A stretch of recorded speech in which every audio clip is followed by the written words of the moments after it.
Welcome to the Better Pairs podcast. Join Dr. Jason Fujikawa for his insights on theology, philosophy, culture, and the verbal expressions we use to relate meaning and reality to one another. Make no mistake, this is a podcast for nerds, but particular nerds who are searching for old wisdom made ever new. To learn more about the Better Pairs cultural empire, please visit betterpairs.com.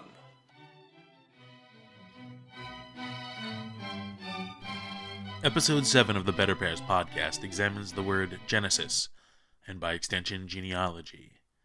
The genealogist in my family was my late Uncle Barry Behrman, who passed from this life on September 19th, 2021, surrounded by his loving family. In my process of grief, I wrote the following memorial, which now follows as this episode's dedication. In Memoriam. The news of my uncle's death reached me this evening. I had been following the details of his decline in health these last few days, and was driven to pray for him earlier today when my older sons asked me to play an audio recording of the final chapters of Don Quixote, those which include the account of Quixote's death and the epitaph written by Samson Carrasco. A doughty gentleman lies here, a stranger all his life to fear, nor in his death could death prevail, in that last hour to make him quail. He for the world but little cared, and at his feats the world was scared. A crazy man his life he passed, but in his senses died at last. I know not what lucidity met my uncle in his last moments in this life, but I do know that he did live his life as a crazy man in an insane world. That is to say, as a sane man among learned fools.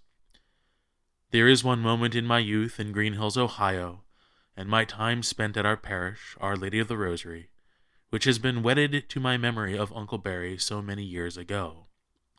It was the spring of 2000, and I was weeks away from my high school graduation. As if by chance and God's cosmic scheduling of divine appointments, Uncle Barry and I found ourselves in the parish parking lot one evening, after our separate meetings. He was perhaps there for choir practice, me for scouts or youth group. In any case, I was wearing a shirt emblazoned with the word Harvard across the chest. Now, I had already determined that I was to attend Fordham University in the fall, and not Harvard University, which, by the grace of God, had rejected my application. Upon his inquiry into the meaning of my shirt selection and my response to the contrary, concerning the purpose of his inquiry, namely that I was to attend the Jesuit University of New York City instead of Harvard, Uncle Barry allowed for a pause in our conversation as we looked out over the auburn sunset draping the parking lot. He then rejoined, "You know, some of those professors out east have some crazy ideas." I confirmed that I knew this to be the case, and life resumed its regular cadence. We parted ways. I graduated high school and shipped off to New York City that fall. I do not know by what extraordinary means my guardian angel protected me from the multifarious opportunities to deny Christ, his church, and the moral law that I knew to be true, even if I failed to live up to it in practice. I do know that Uncle Barry's comment stuck with me through those tough times, after the world changed the day the New York skyline changed, and when the old rule book for war, for civil liberties, for sexual orientation, and for sexual identity were getting tossed aside. These non-assuming words from this humble man, on a day long past, played their part in conserving my Catholicism and guarding my intellect. G.K. Chesterton once wrote something to the effect that a conservative is simply someone who does not think his father a fool. Well, my father is not a fool, and my Uncle Barry is not a fool. At least, I would be in good company. Instead of foolishness, there was something quite genuine and authentic about Barry's life. He was paternal without being patronizing. He was gregarious only because he was pastoral.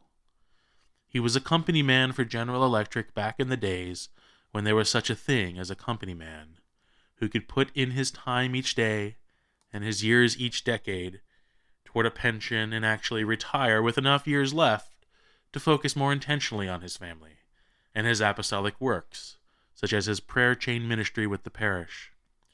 I believe he used those years well, better than most of his generation did, and likely better than my generation will. Let us just take his 25 years coordinating his parish prayer chain ministry. If you were ever on the prayer chain, search your email account for Prayer Warrior and consider for a moment all the intercessions that occurred.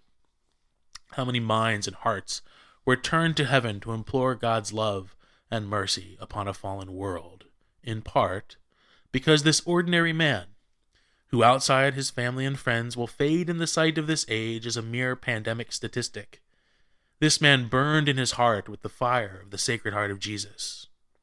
How can we resist now to urge to fall to our knees and implore through our tears the heavenly court to remove whatever impediments might exist for this man, keeping him from at last receiving the only rest for which his restless heart was made? I pray not only that he may rest now in God's peace, but I also look forward to Barry's rising, again in health, in mind, and in his glory. Episode 7. Genesis. Genesis, whether the first book of the Bible, the first of the 5 books of Moses, a video gaming console in the late 1980s, or a collaborative English rock band featuring Phil Collins, Genesis means, we are told by the likes of Big Lexi, a beginning. Does this meaning satisfy us? At the very starting line of our journey through the good book, we are treated with lexicographical kid gloves that imitate the sterilized, abstracted anglophonic world of the 21st century, where we are either horrified that our food once had a face, or are completely oblivious to the myoidal origin of a hamburger patty. As an insightful Benedictine monk with a background in biology once remarked to me, if you want to eat, something, either a plant or animal, must die. Although the word Genesis is more concerned with human gestation than digestion, a helpful key to its meaning can be found in, of all things, pasta, or rather the names given to pasta. It is difficult to assign a thematic thread to the Italian system of naming pasta. The best sub-theme that I have postulated to date enjoins those pastas connected to the theme of debt collection. For example, there's farfalle, which we are supposed to believe means butterfly, but is clearly a bowtie in shape and coercive association. In addition, we have linguine, with its presumed tongue shape, and gnocchi, in the form of knees or kneecaps, which might not strictly be considered pasta on account of either its egg or potato content. The word gnocchi is derived from the Latin genu and the ancient Greek genu, both meaning knee, that pivotal joint between the thigh and the lower leg. The missing link upon which the word for knee and the meaning of Genesis hinges is the Greek alpha contract verb gnao, meaning to beget, in reference to a father, and to bear, give birth, in reference to a mother. The divergent meanings of this verb are attributed, according to the complementarity of both parents, out of the necessity to solve one of the great natural and social mysteries of human reproduction. Whenever a human child is born, one of the parents is identified by nature. For those of us less perceptive than others, God has deigned to connect the neonatal child for a time to the mother by means of a nutritive cord. The paternity question is not always so clear. A father might have been 3 sheets to the wind for the last 9 months, or even 6 feet under by the advent of the child. It seems, however, that our ancestors across the borders and social mores of ancient civilizations developed a system of claiming the paternity of a child by having the father receive the child on his knees, that is, by placing the child close to his generative organs. These organs came to be known by the diminutive Latin form of gnu, that is, genitals in English, and from Greek ganu, gonatos, to the English gonads. In modern hospitals, we mimic this ritual by letting the child's father cut the umbilical with clamps and specialized shears. Perhaps we today have lost something visceral and vital in the ventris. By ceremonially receiving his issue on his knees, the father claims his child. The pater becomes patent. He promises to the mother, to the child, and to the community to provide for the child and to be the child's protector. He becomes for that child and every subsequent child expendable. This was to our forefathers, and is now today, no little matter. It is the foundation of civilization, as fidelity to and for the filius formed the family, out of the lust and lasciviousness that left the libertine lonely, leant toward oblivion. With this deep etymology, the scope of the book of Genesis comes into frame. We can more acutely appreciate the import of genealogies, paternal blessings, infidelities, and dubious lineage in the line of Abraham, Isaac, and Jacob.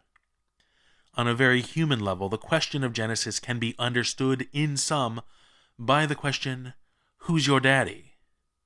Just as with our first parents in the garden, our troubles begin when we forget the greatness of our Father and the loving mercy of his mighty embrace. The divine paternity, when extended to the entire human family, through the incarnation of the Son and the indwelling of the Holy Spirit, turns the devil's taunt into the penitent's mantra. Remember, who's your daddy?